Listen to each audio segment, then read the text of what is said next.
Pour nos confrères du magazine Elle, Isabelle Adjani a accepté de briser le silence au sujet des accusations de fraude fiscale dont elle fait l'objet. Isabelle Adjani est à l'affiche du film Voleuse de Mélanie Laurent. Elle sort aussi un album, intitulé Adjani, bande originale dans lequel elle partage son micro avec Étienne Dao, Akhenaton ou encore le regretté Christophe. Une actualité artistique très chargée qui a été bouleversée par une affaire judiciaire. En effet, l'actrice est soupçonnée de fraude fiscale. Pour nos confrères du magazine Elle, la comédienne sort du silence et nie en bloc les faits qui lui sont reprochés. Je conteste catégoriquement toute fraude fiscale, alors, malgré le respect que je tiens à garder envers la justice, comment ne pas vivre ce procès comme un procès d'intention? Pourquoi moi? À qui cela profite-t-il? Se demande-t-elle. Isabelle Adjani évoque aussi la façon dont elle tente de tenir le coup.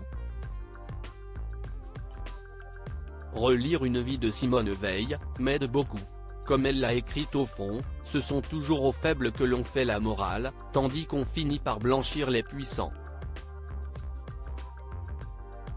Mais franchement, comme me le disent mes enfants, ton histoire c'est du pipi de chat, on a envie de conseiller à ceux qui s'en régalent, un peu de distance s'il vous plaît, surtout en ce moment où le malheur est à nouveau suspendu sur tous dans le monde.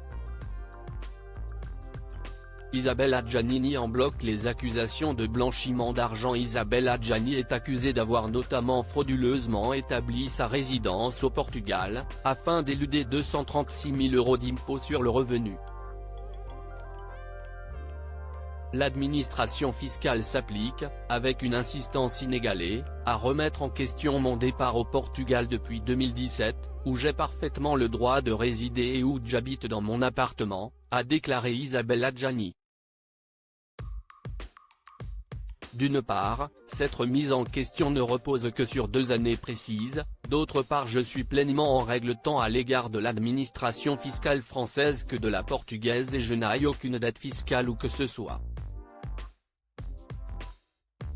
Concernant la donation de 2 millions d'euros d'un homme d'affaires sénégalais, elle a expliqué qu'il s'agissait d'un prêt qu'elle continue de rembourser encore aujourd'hui.